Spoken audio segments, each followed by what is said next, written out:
documentary has been hailed as a most inspiring historical portrayal of the Jewish people. Check out israelsdestiny.com. That's israelsdestiny.com.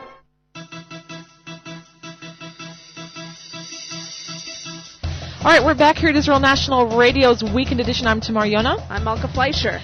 If you have someone in your family who is a Holocaust survivor, or you have a neighbor, you know somebody who was from Eastern Europe, and their house still stands, or their factory, or whatever it is that they own there, they may be able to get some type of compensation. We have joining us now Shlomo Taub from www.polishlegacy.org. I'd like you all to go there, polishlegacy.org. And he's going to tell us how you might be able to get some type of compensation for some of your old houses. I know personally, my father is a Holocaust survivor, Malka, and I personally went to Poland and I saw his old house. It wasn't even an old house, it was a building that they owned, as well as a factory that my grandfather owned, still standing there, being used and being lived in by Polish citizens. He never got a penny for it, and my father's still alive. So, Shlomo, what would someone like my father do in order to be able to get some type of restitution or compensation for buildings that were stolen from him by the Polish and the Nazi governments? Hi, everybody. Okay, that's a very good question. Basically, this is the question that I'm being asked by almost everybody that is entering my office.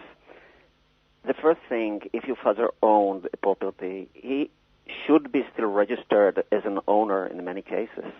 And this is actually the shocking fact, that the man is still registered today in 2007 as an owner, and some others are living there, meaning going for the last 60 years are living there peacefully, paying or non-paying rent, and probably after they will die, somebody else is going to resettle in the same property. You want to know what to do in order to become back an owner, so you have to do few things. First thing, you have to be able to identify the property, and if your father is alive, Adner Vesrim, very fast, you should put down the names of the people who used to be owners and the property addresses. Knowing these two facts will be the first milestone in a long road to claiming. But in the end, it definitely pays. I've done it, many people done it, and so far I'm dealing with it. Legacy is operating in the last 6 years, I would say. We retrieved properties for worth of millions and millions of dollars. So it works. Yeah, it definitely works. Let me tell you, it all starts exactly as you've asked.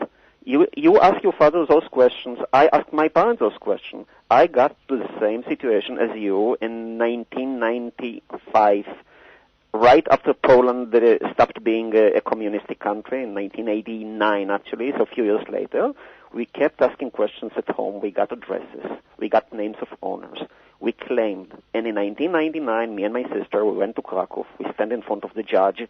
And the judge gave us, within 10 minutes of court case, a permission to go to register these properties that belonged before the war to my father, to my uncle, and to some other family members. He gave me the permit to go and to register on our names. Why? So you had to do all this legwork. You flew all the way to Poland. In the end, it took 10 minutes. Why did you even have to create a case in the first place? Well, this is really saying it in a nutshell. 10 minutes of court case, meaning many months and sometimes few years of court preparation. Court operation, definitely. I used a legal firm that is now my partners over there in Krakow, which I built trust, and took me a long time to build this trust among the Poles and myself, and in the end, it paid. Well, they wanted their share, I wanted my property, and we got it. And today we are doing it for many people around the world. Now, let me ask you a question. When my father went back there and he wanted to see his old house and go in there, the people there, as soon as he came in and they saw that, they can already tell, oh, the Jews are here, and they're already afraid that he's the owner, and they all shut their shutters. Nobody wants to talk to them. Why would the Polish government, first of all, want to offer compensation for the Jews? Why can't they just stick with their thing of, well, it was a communist government that took it over back after the war, and now it's reverted to these people. It's been many years, and that's just the tough luck. It's wartime. Okay, don't understand me wrong. The Polish people are not standing and waiting for the Jews to come back. They are definitely not inviting us to come. This is not the issue.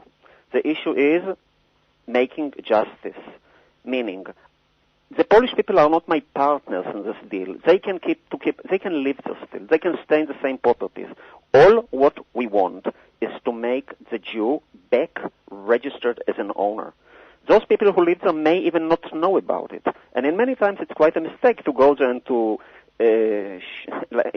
when a Jew is approaching a Jewish home, a pre-war Jewish home, so obviously it's very clear for those that sit there today, the Jews are back, Jews are coming, it may endanger our existence in the building. That's not what we do.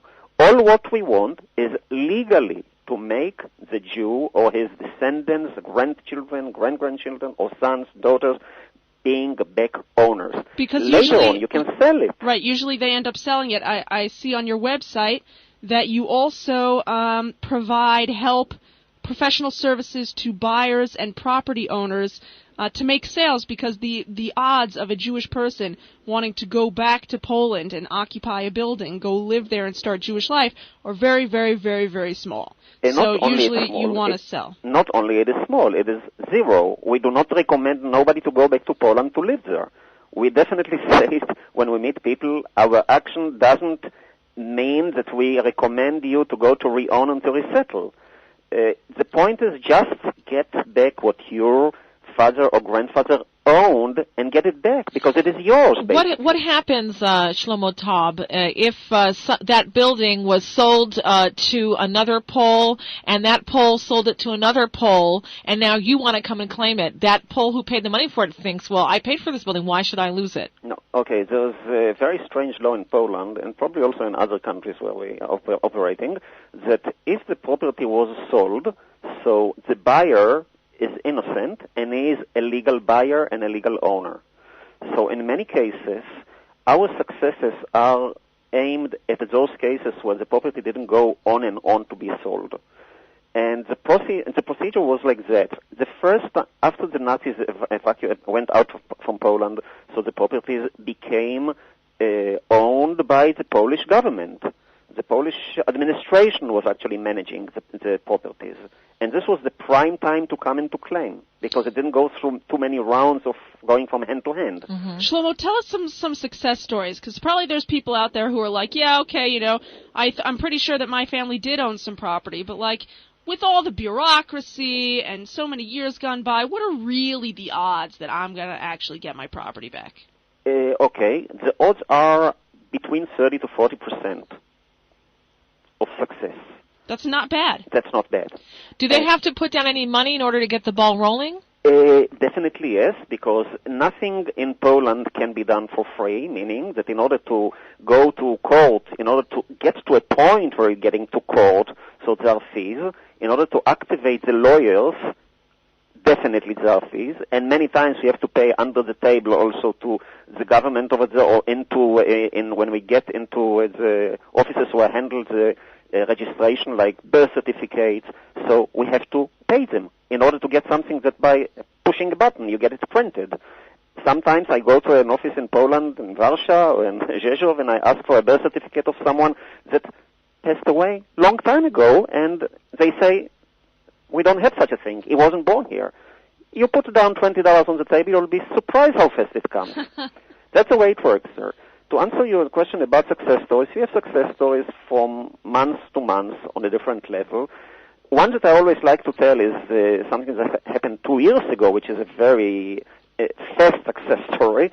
The property that was owned by the client is still registered. Not only that it is still registered on the name of the client, which he passed away, but his wife lives in Israel.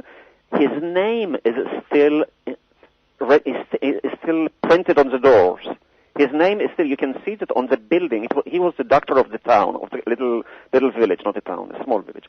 And he was there, the doctor, known man, people still remember, the old people of the town still remember this man, and the family name still appears on the top of the building. The street was almost erased, but this and one other building are still there. Everything around is fields, grazing fields. We go to the place, we don't see the building. We started to ask more and more questions, and somebody pointed at some faraway building. The road, they changed the parcelation over there. We came to the place. Everything is just as it was 70 years ago. Going to the registration office over there, land and mortgage, names are still the same. He is still alive according to them. He can come in and to collect rent if he wants. Obviously, the property went in a very fast procedure to his family. And did they sell it? The property was retrieved, and now the family is considering selling it. And we're talking about a property that, together with all the fields and the agricultural site around, talking about more than $500,000 US. So this family didn't dream about this 10 years ago or even 5 years ago. This is only one success story. There's another success story that just came to us last month. A family that is dealing with property retrieval in Rzeszów, which is a nice town in Galicia. It's a whole compound of buildings, and 7 years it took. And next month, the owner, which is in his late 80s, next month will start to collect rent. He doesn't want to sell. He said, this is my parents' property. They lived here. I remember this place as being a kid before being sent to the Machanot. I am getting it back, and this is my final stage, to get back rent here in Israel. It's one out of dozens of success stories that I can just tell you. When I say that we retrieved so far properties for millions of dollars, that means millions of dollars sold properties. And the issue is not, this is basically the yell that I want to mention. I mean, the cry, if I may say, use this word. People are being, we are actually now in a chalon הזדמנויות, as we say. A window of opportunity. That's right. From one point, very soon, there are not going to be any more ניצולי שואה. It's a fact of life. Every year, we have like 10 to 15% less ניצולי שואה. ניצולי שואה are Holocaust survivors. That's right. Okay? And Poland, for example, which is the largest site of Holocaust atrocities, and the largest site of properties, Jewish properties, 3.5 million people lived there. Not everybody was Graf Potocki, which means not everybody was very rich and owned, but many people were very rich. In one point, I even saw some statistical reports saying that 10%, more than 10%, of the whole large land, property of Poland was owned by Jews. And you're talking about big value of property. So my point is, don't give up. Just try to get it back. Speaking about numbers. Let me just interrupt you. Are there any consequences in getting it back? In other words, like if you were to get a building back, someone is a Holocaust survivor, they get their building back, is the Polish government going to slap a whole bunch of taxes on this owner now, and all of a sudden he finds out that it's not even worth all of his effort that he went to go get it? You have to understand it's a very painful thing for people to, just the memories that come up and having to deal with the Poles again and trying to get something that's yours, and then they give you trouble for it and all these, emotions surface. Is it worth it? There's no doubt that there is emotional impact in the whole procedure. There's definitely such an impact. The thing is that I've never seen that somebody got a property and it wasn't worthwhile when you compare what was his cost in terms of taxation, in terms of fees, legal fees. He always gets about 80% of the value when we sell it for him. Always. Mm-hmm. In other words, you get a property for $1 million, so you definitely get the $800,000 right. value. Okay? Now, this legacy organization, I'm here at the website, and I'll just say it again. It's www.polishlegacy.org. Are there organizations, are there like brother or sister organizations for other countries, Hungary, Lithuania? Do you know? I believe that there are different organizations that deal with and work and operate in different countries. We operate mainly in Poland and the Czech Republic, and now we are in Germany, and now we are opening also our office in Romania. I do not know an organization that is working in few countries at the same time. I'm sure that there are lawyers or different operations that are doing in separate, each one is specializing in his own language or in his own country that he's coming from if he's a lawyer. But I do not know about an organization per se. that is doing it in few countries at the same time, definitely. One more question I have for you. Do the people ever have to actually go to Poland? Can they do everything from here?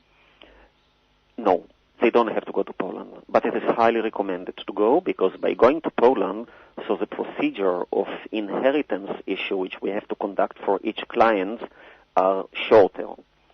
It makes a big impact on the judge when he sees the old man or his children, the second generation, coming and standing in front of him and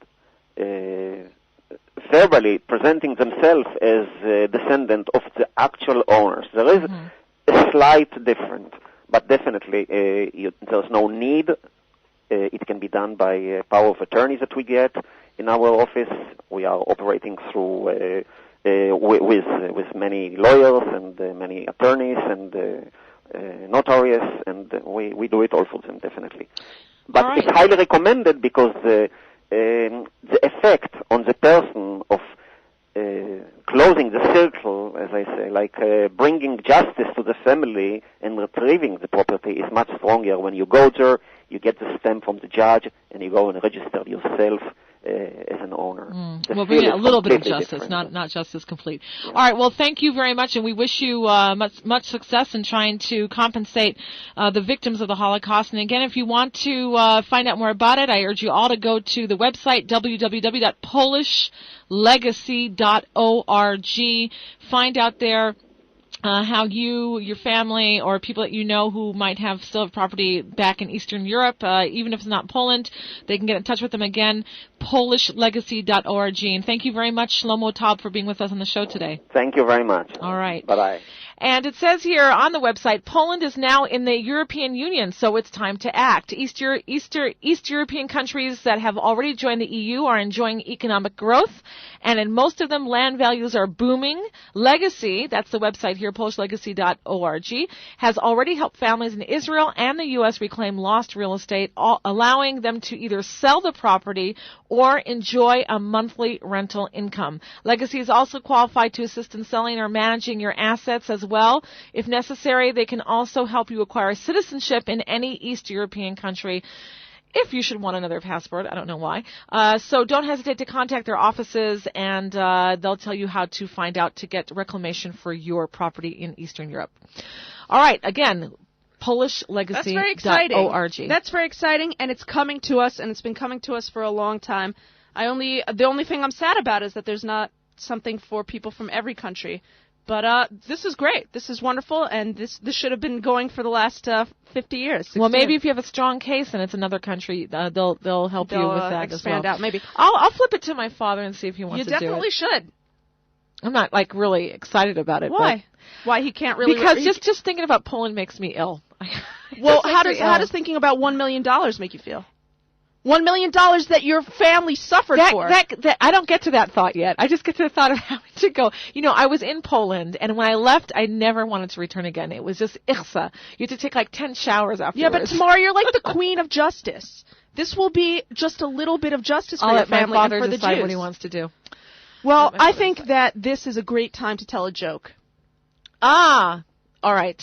I was telling a joke last week. You stopped mid-joke, and we had to go away, and we've been waiting for a week to hear the end. So I think you should start over. And you